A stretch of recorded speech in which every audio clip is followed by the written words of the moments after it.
જ્યારે આધુનિક સમયમાં રાસાયણિક ખેતી પાછળ આંધળી દોટ મૂકી રહ્યા છે ખેડૂતો, ત્યારે અરવલ્લી જિલ્લાના મોડાસા તાલુકાના હફસાબાદ ગામના એક ખેડૂતે મિસાલ કાયમ કરી છે। વર્ષ 2013-14થી રાસાયણિક ખેતીને તિલાંજલિ આપી તેઓ પ્રાકૃતિક ખેતી તરફ વળ્યા છે। નટુભાઈ ચમારે સાબિત કર્યું કે ગાય આધારિત ખેતીમાં પણ લાખોની કમાણી શક્ય છે। આત્મા પ્રોજેક્ટ હેઠળ તાલીમ મેળવી તેમણે પોતાની જમીનમાં પત્તાગોબી, રીંગણ અને ટામેટા જેવા શાકભાજીનું ઝેર મુક્ત ઉત્પાદન શરૂ કર્યું, જેના આજે તેમને સામાન્ય કરતાં પણ વધુ ભાવ મળે છે। તેમની આ સફળતાની નોંધ માત્ર જિલ્લામાં જ નહીં પણ રાજ્ય કક્ષાએ લેવાઈ છે। રાજ્યપાલના હસ્તે નટુભાઈને એવોર્ડ પણ આપીને સન્માનિત કરાયા। આજે નટુભાઈ અન્ય ખેડૂતો માટે પ્રેરણા સ્ત્રોત બનીને પ્રાકૃતિક ખેતીના ફાયદા સમજાવી રહ્યા છે।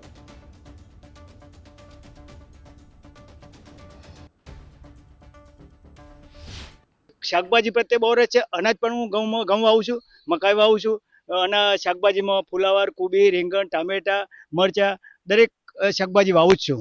અને મોડાસા અરવલ્લી વેચેલ છે શાકભાજીનું જે ઓર્ગેનિક અને પ્રાકૃતિક જ્યાં વેચાય છે તો મારું મોટાભાગનું બધું જ વેચાણ થઈ જાય છે અને એની ડિમાન્ડ પણ વધારે છે પ્રાકૃતિક ખાવાવાળાની।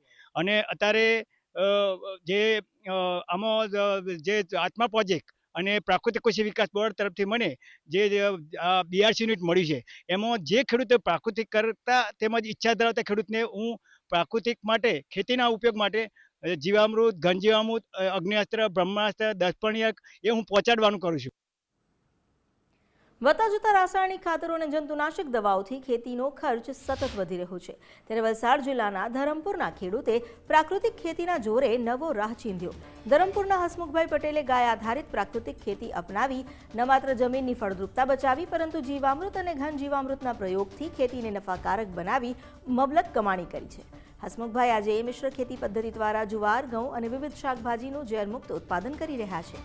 મહત્વની વાત એ છે કે તેમના ખેતરે ઉગેલા શુદ્ધ શાકભાજી લેવા ગ્રાહકો સામેથી ખેતર સુધી આવે છે। રાસાયણિક ખેતીના ચક્રવ્યૂહમાંથી બહાર નીકળી હસમુખભાઈએ સાબિત કરી દીધું કે ઓછા ખર્ચે અને પ્રાકૃતિક પદ્ધતિથી પણ આર્થિક સમૃદ્ધિ મેળવી શકાય છે। આજે તેમની આ સફળતા વલસાડ જિલ્લાના અન્ય ખેડૂતો માટે પ્રેરણાદાયી બની છે। પ્રાકૃતિક ખેતીમાં ખાસ તો એના રક્ષણ માટે ભૂંડ કે એના માટે જાળીનો ખર્ચ હોય, બાકી ખાતર, પાણી, બિયારણથી માંડીને કોઈ ખર્ચ આવતો નથી, કારણ કે એમાંથી જ અમે ઉત્પન્ન કરીએ છીએ। 60-70 હજારથી માંડીને લાખ